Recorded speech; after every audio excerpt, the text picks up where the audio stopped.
불행한 사람, 그런 제목으로 함께 은혜를 나누고자 합니다. 오늘 어버이 주일인데 우리 모든 성도들이 어른들을 잘 섬기고 또 사랑하고 있지만 더 많이 사랑하고 더 많이 존경하고 더 귀하고 존귀하게 여기셔서 우리 모두가 하나님의 그 큰 은혜와 축복을 누리는 복 있는 성도들이 되기를 예수님의 이름으로 축복합니다. 옛날 어른들이 하는 말씀이 있죠. 어른의 말을 들으면 자다가 의이 생긴다. 무슨 말일까요? 어른들의 지혜가, 어른들의 그 삶의 아름다운 노하우가 우리에게 중요한 교훈이 되고 배울 것이 많이 있다고 하는 중요한 의미의 말입니다. 그래서 어른들의 말을 잘 들어야 되고 또 어른들을 잘 섬기고 공경하는 그런 은혜가 오늘 우리 모두에게 있기를 바랍니다. 동시에 또 어른들은 우리의 자녀들에게 잘 배워야 합니다. 특별히 지금은 어른들이 자녀들에게 배우는 것이 많지요. 여러분 가지고 있는 전자기기는 자녀들이 없으면 잘 몰라요. 이 스마트폰 같은 경우에는, 컴퓨터 같은 경우에는 잘 모르면 물어야 돼요. 저도 모르면 성종아 부르죠. 야 성종아 빨리 와봐라. 그래서 그걸 물어야 되는 거예요. 그것이 우리 어른들을 자녀들은 잘 섬겨야 되고 또 어른들은 우리의 자녀들로부터서 또 잘 배우는 그런 은혜가 있어야 되는데, 자, 오늘 사는 이 세상에는 세상에서 참 행복하게 사는 사람이 있는가 하면 때로는 불행스럽게 사는 사람도 있어요. 스스로 나는 너무 행복하다 그러는 사람이 있는가 하면 자기 스스로 나는 불행스럽다 라고 생각하는 사람도 있어요. 문제는 스스로 나는 참 행복하다고 생각하는 사람 중에 불행한 사람이 있고 자기 스스로가 나는 불행스럽다고 생각하는데 행복한 사람이 있습니다. 문제는 사람들의 생각이 어떤 사람이 행복할까? 부자로 살면 행복할 것이다. 높임을 받고 좋은 자리에 있으면 행복할 것이다. 사람이 생각해요. 반대로 가진 것이 없고 배운 것이 없고 좀 무식하면 나는 불행한 사람인 것 같다. 그렇게 생각하는 이가 없지 않아 있습니다. 그러나 여러분, 세상에서 가장 행복한 사람은 부자도 아니요 유명한 사람도 아니라는 것입니다. 세상에서 행복한 사람은 누구인가? 자녀들로부터 존경받는 부모. 존경받는 부모가 가장 행복한 사람입니다. 내가 가진 것이 있고 없고를 떠나서 내가 유명하고 무능하고 그걸 떠나서 사랑하는 자녀들로부터 존경받는 부모, 인정받는 부모가 행복한 사람인데, 오늘 예수를 믿는 우리 모든 성도들은 내 자녀들로부터 존경을 받고 인정을 받고 또 여러분의 자녀들은 부모로 인하여서 더 행복해지는 그런 복이 저와 여러분 가운데 있기를 축복합니다. 그래서 우리에게 주신 가정이 천국이 되는 기쁨의 가정, 은혜의 가정이 되고, 오늘 장로님 기도하신 대로 우리 성도들이 모이면 서로 사랑하고 아껴주고 위로해주고 축복하는, 그래서 많이 복되고 은혜가 되는 그런 은혜가 우리 가정과 교회 안에 있기를 주의 이름으로 축복합니다. 그래서 정말 하나님의 귀한 은혜, 하나님의 귀한 사랑이 우리 속에 머물러 있어야 됩니다. 이런 부모님이 돌아가시고 난 이후에 장례식을 화려하게 하고 무덤이 너무 의리의리하고 어떤 세상적인 배경이 대단한 것 같아도 거기에 행복이 있는 것이 아닙니다. 제사상이 부러질 정도로 제사상을 차려놓아도 거기에 행복이 있는 것이 아니라는 것입니다. 우리가 잘 아는 연어와 가물치라는 물고기가 있습니다. 연어는 알을 낳기 위해서 저 멀리 갔다가 자기가 태어난 강으로 돌아와서 알을 낳습니다. 그럼 연어가 알을 낳고 알만 두고 가버리는가? 그 알 곁에 늘 머물러 있다가 이 새끼들이 부화하면 그 어미는 자기의 살을 새끼들이 다 뜯어먹도록 마치 가시고기처럼 자기의 모든 것들을 어린 새끼들에게 다 주고 어미는 나중에 쓸쓸히 죽어갑니다. 그래서 물고기 중에 연어가 모성애가 매우 강한 물고기로 알려져 있죠.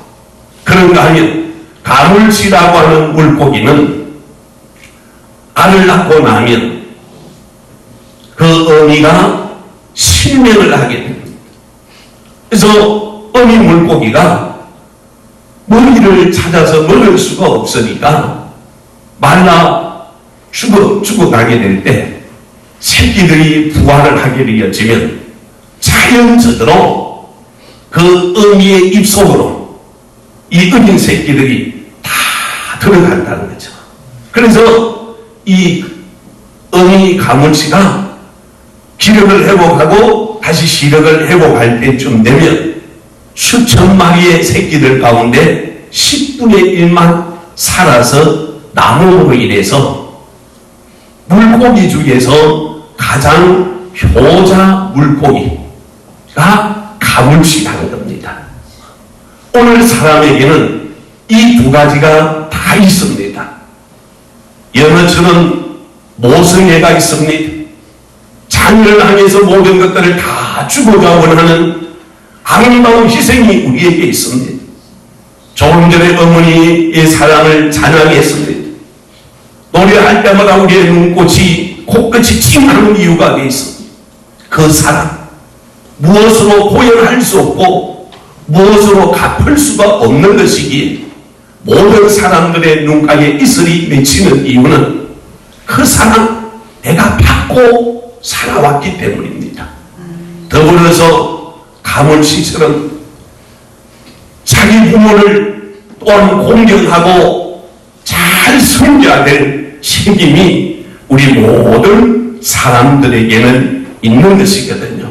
그래서 저와 여러분이 정말 아름답게 하나님 앞에서 살아가는데 우리 성도들은 살아있을 때 부모님 살아계실 때 존경하고 사랑하고 잘 섬기는 그런 복된 성도들이 되기를 원합니다.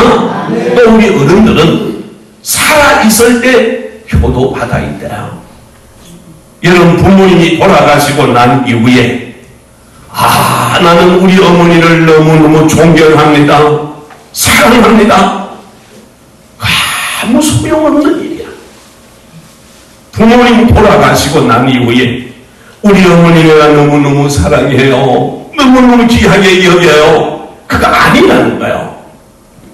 살아계실 때 지금 생존에 있을 때 그 부모를 사랑하고 존경하고 인정하고 귀하게 여기는 이런 은혜가 오늘 우리에게 있어야 되는 거죠.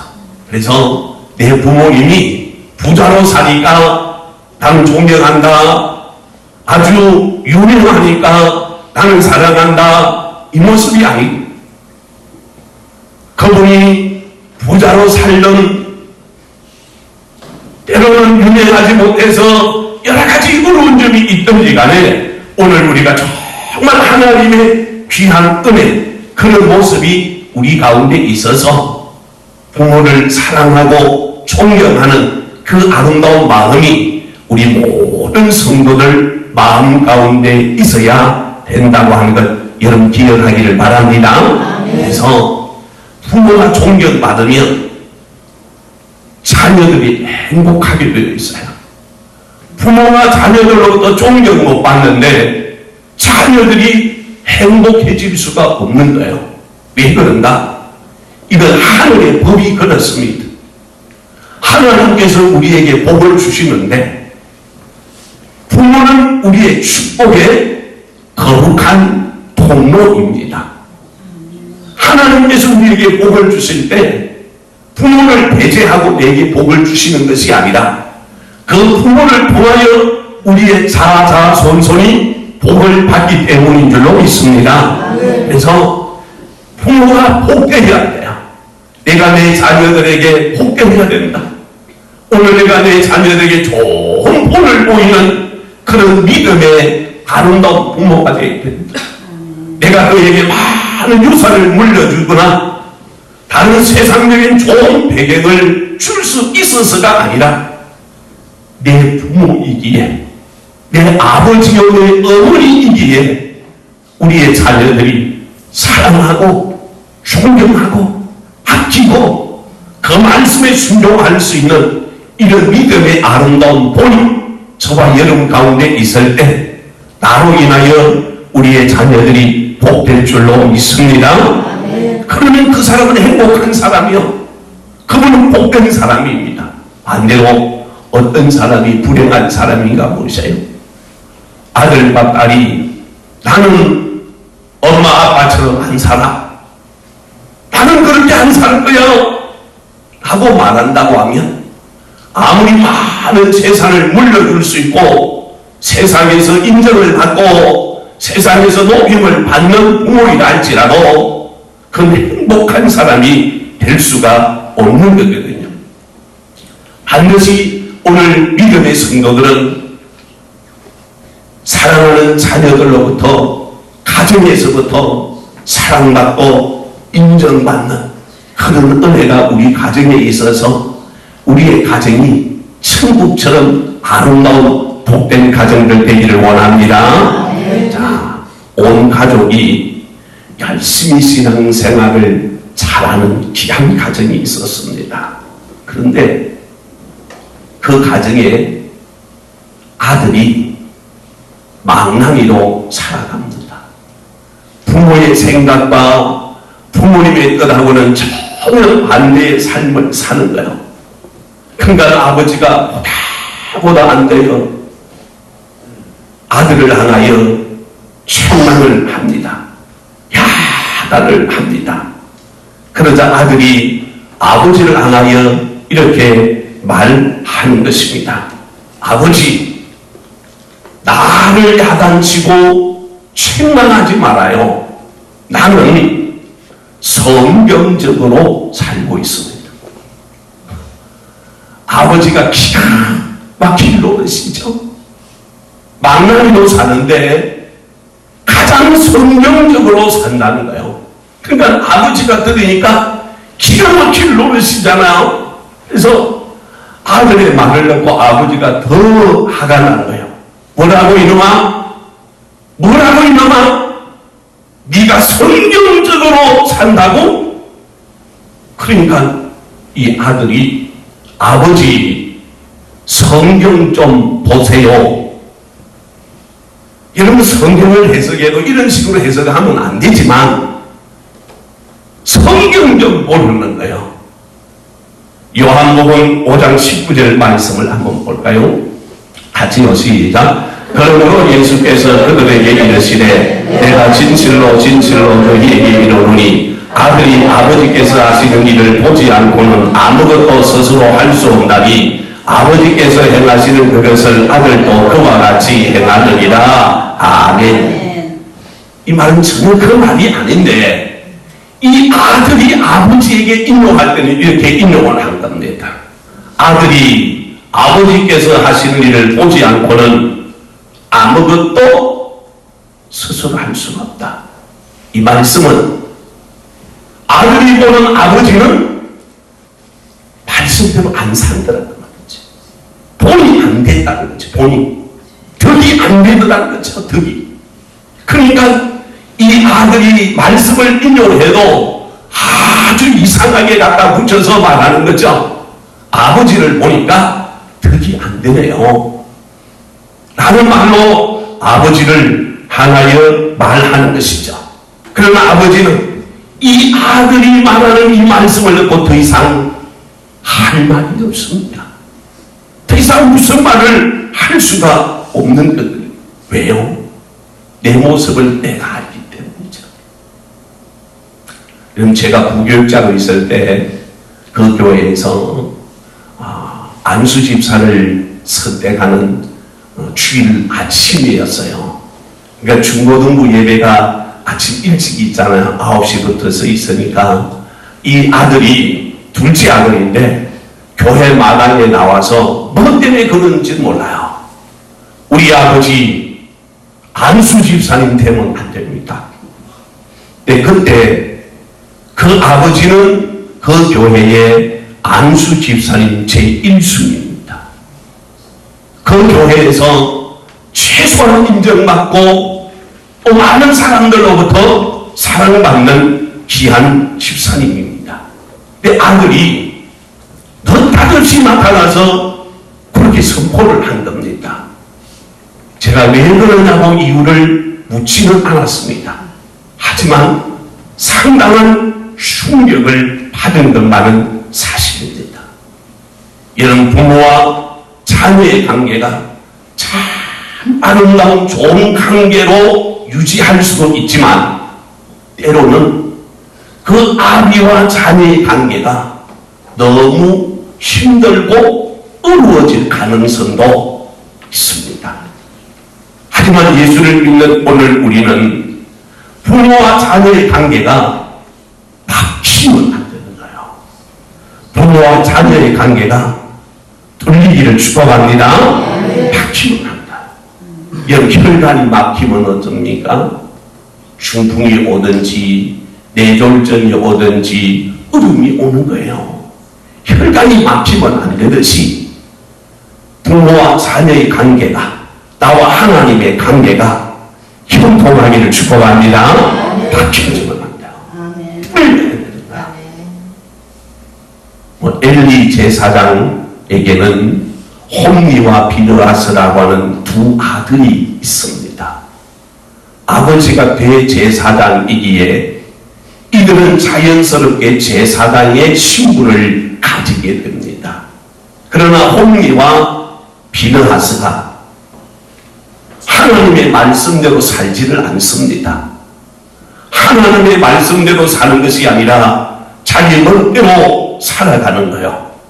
그래서 성경은 홈리와 비느하스를 하나여 불량자라 그랬어요. 불량자.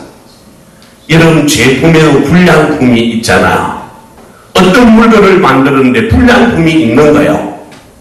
불량품을 팔면 그 회사가 잠시는 잘 될 것 같지만 나중은 망하는 거예요. 언젠가도 그랬죠. 미랑 도자기요.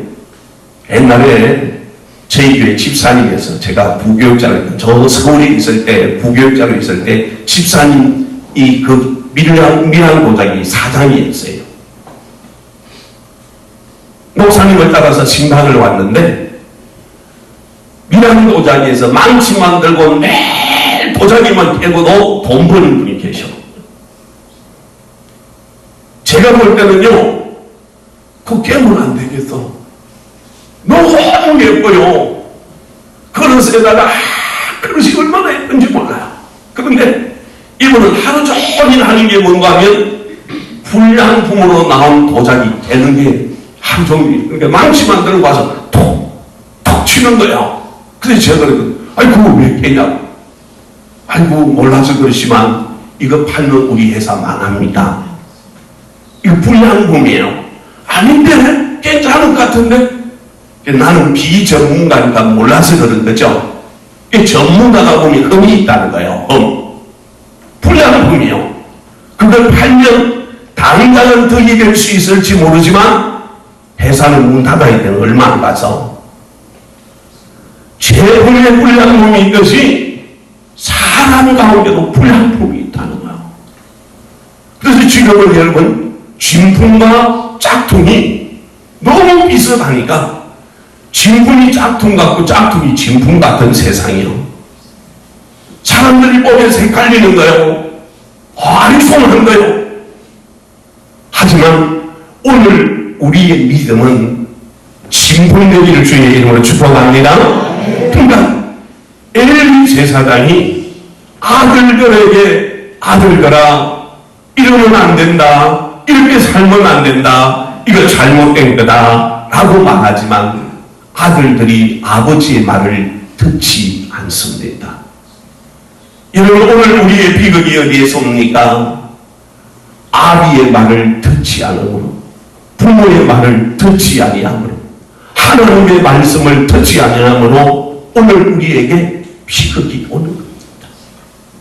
우리는 하나님의 말씀을 붙들고 살아가야 되는데 성경은 우리에게 반드시 말씀합니다. 자녀들을 향하여 엄히 말하라, 엄하게 가르치라, 엄하게 다스려라 우리에게 말씀해 주십니다. 잠언 23장 13절 말씀 같이요 시작. 아이를 훈계하지 아니하고 하지 말라. 채찍으로 그를 때릴지라도 그가 죽지 아니하리라. 아멘. 아이를 훈계하지 아니하려고 하지 말라. 그러니까 오늘 우리의 자녀들을 잘 교육하라는 겁니다. 잘 가르치라는 겁니다. 아니 예배를 드려야 되는데 안 드려도 그냥 가. 해야 되는데도 안 해. 그냥 지나가. 이게 아니고 책망할 때는 엄청나게 책망해야 된다. 제가 어릴 때요 한 6, 7호를 교회를 걸어서 다니던 날 제 밑에 동생들과 우리 고모집에 자녀들하고 해서 제 뒤를 따라올 수 있는 사람이 한 10명 정도야. 근데 이들을 데리고 이제 6, 7호를 아침에 걸어서 가야 되니까 가다가 보면 개구리 뛰지, 메뚜기 뛰지, 뭐 꽃도 끊어야 되지, 또 그때 이런 돈 주면서 이러는 흥금하고 이러는 가다가 과자 사면은 금빵 사면 8개, 10개 주면 그래도 한 주머니 되지. 이걸 다 모아갖고 내 호주머니에 다 넣어서 동생들도 줄 때도 있지만 내가 많이 먹지요. 그럼 가다가 보면 겨울에서 가재 잡다가 그냥 예배 시간 못 쳐요. 그럼 이 땅속을 하죠. 집에 가서 오늘 예배 간 거야. 절대 나가면 안 돼. 근데 이제 저녁에는 너무 머니까 못 가니까 이제 우리 이제 가정 예배를 이제 친척들과 모여서 예배를 드리는데 그 친척이 누구냐 하면 여러분 옥하는 목사님 하면 잘 알죠? 그 옥하는 목사님 가정이 제일 큰 고무댁이란 말이에요.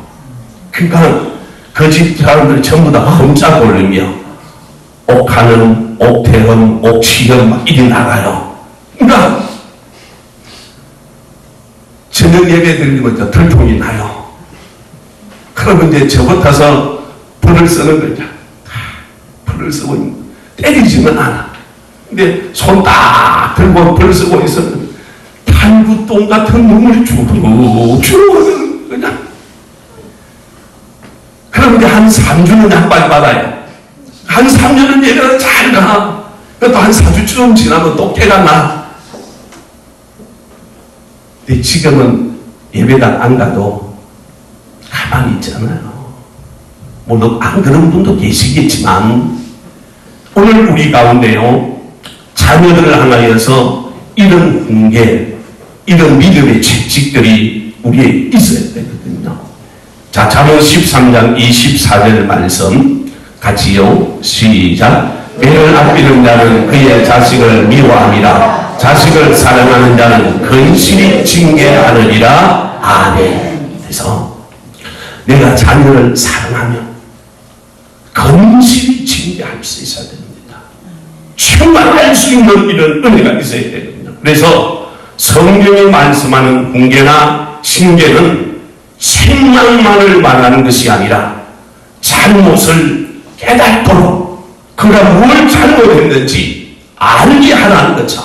오늘 우리 부모들이 이를 우리의 자녀들에게 알려주게 되어질 때에 이 부모가 자녀들로부터 인정을 또 사랑을 받을 수 있는 거죠. 문제는 부모가 감정으로 자녀를 대해서는 안 됩니다.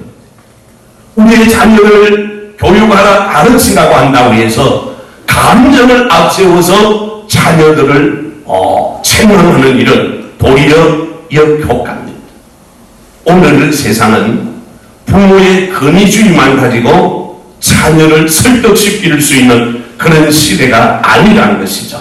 그래서 내 자녀들이 나를 보고 닮도록 만들어야 되는데, 여러분, 우리의 자녀들이 아버지 어머니 얼굴을 닮는다, 피부를 닮는다, 성격을 닮는다, 이것만이 우리를 닮은 것이 아니고, 따라합시다. 나의 삶을, 나의 믿음의 삶을 닮도록 본을 보여야 되는 거죠.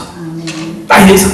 그래서 가끔 이야기하다 보면 이런 경우가 있어요.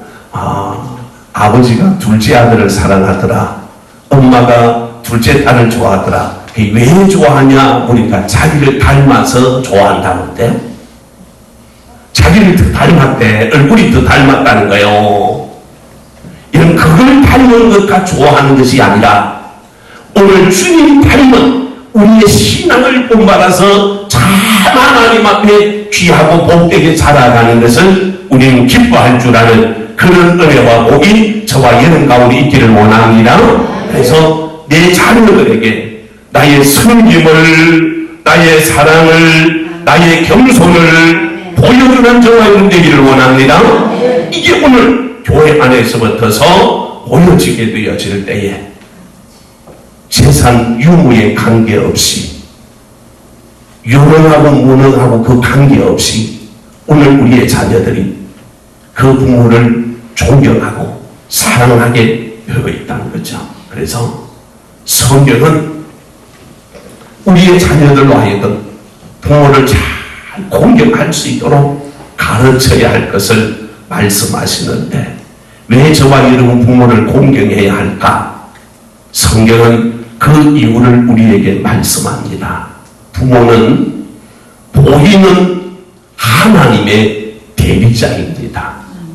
하나님은 우리의 눈으로 볼 수가 없으니까 하나님께서 우리의 부모를 하나님 대리자로 저와 여러분에게 보내주셨단 말이에요. 그러니까 예수 믿는 자녀는, 예수 믿는 사람은 그 부모를 사랑하고 존경하는 은혜가 오늘 우리에게 반드시 있어야 되는데, 부모를 사랑하는 그 자녀가 큰 믿음의 사람이고 또 교회 안에서 큰 일을 할 수 있는 겁니다. 자, 본문 22절 말씀 한번 더 봅시다. 22절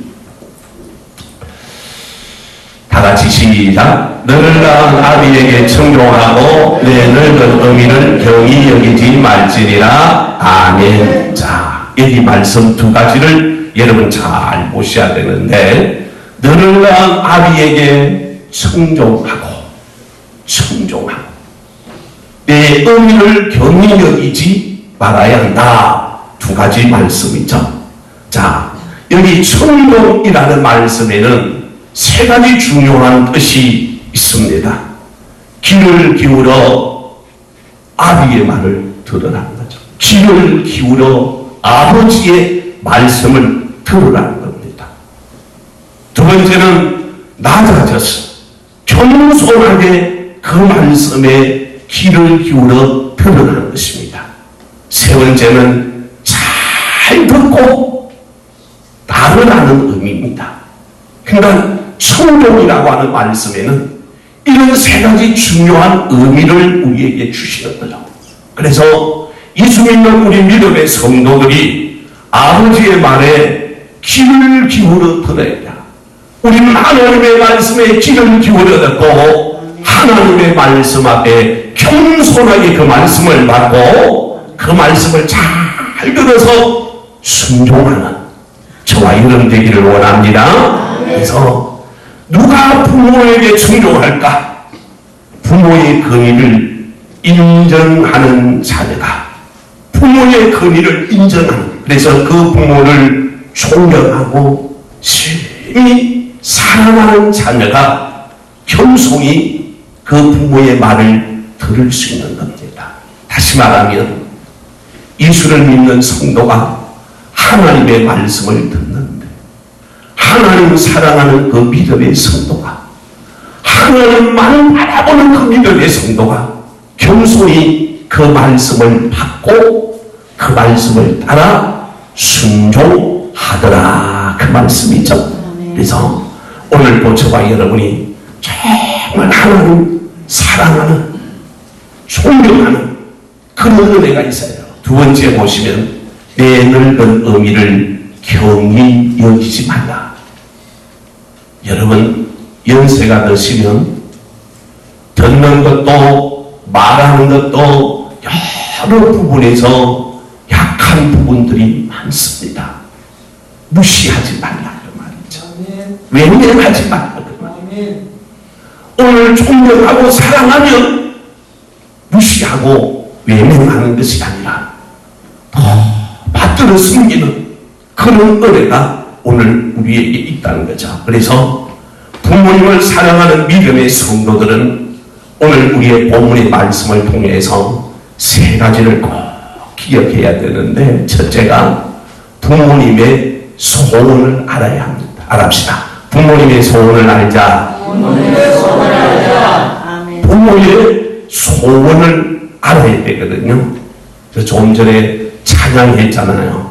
나 실제 괴로움 다 잊으시고 기르실 밤낮으로 애쓰는 마음 진 자리 마른 자리 가라니시며 손발이 다들 보러 고생하시네. 하늘 아래 그것이 너 딸이요 어머니의 희생은 가리 없어라. 우리는 부모의 소원을 알아야 합니다. 여러분 우리 한번 생각해 볼까요? 내가 부모의 사랑을 알고 받은 것보다 모르고 받은 것이 훨씬 더 많습니다. 내가 부모의 사랑을 안다, 그건 빙상의 일각에 불과한 것입니다. 내가 받은 부모의 그 사랑은 내가 모르는 그 사랑이 더 크다는 거예요. 더 놀랍다는 것입니다. 그러므로 부모님이 생존에 계시든지 혹 하늘나라로 떠나셨든지 내 부모의 소원이 뭔가를 우리 성도들은 알고 살아야 되는데, 여러분 하나님의 나라의 천국에 가 계신 내 아버지 어머니의 소원이 뭘까? 내 사랑하는 아들, 딸, 또 내 사랑하는 며느리, 또 사이, 손자, 손녀들이 예수 잘 믿다가 하나님의 배 왔을 때 상 받는 자녀를 되기를 원한다. 상 받는 자녀. 그를 위해서 사랑하는 부모의 간절한 소원이 있다고 하는 것 우리는 생각하고 살아야 돼요. 하나님 앞에 설 때에 상 받는 저와 여러분이 되기를 원합니다. 두 번째는 부모의 마음을 기쁘게 해드려야 됩니다. 이런 효도가 뭘까요? 너무 쉽고 간단한 거예요. 효도가 힘들고 어려운 것이 아니라는 거죠. 참된 효도는 부모님의 마음을 기쁘게 해드리는 것입니다. 여러분이 소를 잡아드리고 명품 옷을 사다 드리고 좋은 데 여행을 시켜드리는 것, 그것도 중요한 겁니다. 그것도 예수 믿는 우리들은 부모님을 향해서 하셔야 될 일 중에 하나입니다. 그러나 그보다 더 중요한 것은 따라합시다. 부모님의 마음을 기쁘게 해드립시다. 아멘. 부모님의 마음을 기쁘게 해드려야 돼요. 어머니 사랑합니다. 아버지 사랑합니다. 그런데 무시해. 아주 경력을 여겨. 이러면 그건 사랑하는 게 아니에요. 그건 존경하는 것이야. 이런 목사님 사랑합니다. 근데 오늘 우리가 고백하잖아요. 이런 목사님 사랑하는 뭐요? 마음 편하게 드리는 거, 부모의 마음을 편하게 드리는 거, 그것이 최고의 사랑이에요. 부모의 마음을 아프게 하면 그 불호 중에 불호입니다. 그러나 못된 행위가 우리에게 있을 수 없는 거거든요. 부모의 마음에 근심을 안겨주는 것이 아니라 그 마음을 기쁘게 해드리는, 행복하게 해드리는 그런 은혜, 그런 복이 저와 여러분 가운데 있기를 축복합니다. 세 번째는 부모의 권위를 인정해 드려야 합니다. 인정. 여러분 효도 중에 효도는 부모의 권위를 인정하는 것입니다. 능력이 있어서가 아닙니다. 힘이 있어서가 아닙니다. 그분이 많이 가져서가 아니라는 거죠. 인터넷에 떠도는 그런 예화 중에 이런 예화가 있어요. 아들, 딸들이 다 출가하고 어머니가 너무 외롭게 삽니다. 그런 어느 날 이 어머니가 아들, 딸, 며느리, 그 다음에 사이 다 불러놓고 저금 통장을 하나 딱 내더니 딱 펼치더니 딱 닫아버렸어요. 그러니까 이제 며느리나 아들이나 사이나 야, 저 통장에 큰돈이 들어오나 보다. 그날부터서 너무너무 잘하는, 너무너무. 내 어머니가 딱 돌아가시고 나 보니까 그 통장에 100만 원이 들어오더라고요. 우리가 웃을 수 있는 이야기이긴 하지만 딱 통장을 보여주는 순간 아들, 딸, 며느리, 사이, 손자, 손녀들이 인상이 바뀌더라고요. 대하는 게 달라지더라고요. 여러분, 우리가 웃을 수 있는 이야기이지만 정말 우리가 존경하는, 권위를 인정하는, 있어서가 아니고 알아서가 아니고 가지서가 아니고 능력이 있어서가 아니라 부모이기에 그러한 은혜가 우리에게 있어야 되잖아요. 자, 본문 다시 한번 볼까요? 24절 말씀 같이 시작. 의인의 아비는 크게 즐거울 것이요 지혜로운 자식을 낳은 자는 그것으로 말미암아 즐거울 것이니라. 아멘. 의인의 아비는 크게 즐거울 것이다. 좋은 아들, 딸을 둔 부모는 너무너무 행복할 것이다, 즐거울 것이라고 말씀한 이런 은혜가 우리 속에 와 있다. 자, 에베소서 6장을 한번 더 봅시다. 에베소 6장 1절 말씀부터 3절이요. 시작. 자녀들아, 주 안에서 너희 부모에게 순종하라. 이것이 옳으니라. 내 아버지와 어머니를 공경하라. 이것은 약속이 있는 첫 계명이니 이로써 내가 잘되고 땅에서 장수하리라 약속하셨습니다. 아멘. 잘 여러분 보시면 1절을 다시요. 자녀들아, 주 안에서 너희 부모에게 순종하라. 이것이 옳으니라. 옳으니라. 여러분, 성경에 옳으니라고 하는 말씀이 7번 정도 기록이 되어져 있어요. 그 중에 하나가 내 부모를 순종하는 것. 이것이 옳은 일이다. 여러분, 사람이 이 땅에 태어나서 해야 될 일이 많이 있지만 그 가운데 가장 참 옳은 일, 복되는 일, 마땅히 자녀로서 예수 믿는 사람으로서 분명하게 감당해야 될 사명 중에 하나가 내 부모에게 순종하는 것. 이것이 옳은 일이라고 오늘 주님은 우리에게 말씀하고 있습니다. 사랑하는 여러분, 우리는 부모의 소원을 알아야 되고 그 부모의 마음을 기쁘시게 드려야 되고 부모의 권위를 인정해 드리는 저와 여러분의 복된 삶 되시기를 예수님의 이름으로 축복합니다. 찬양합시다. 당신의 그 성김이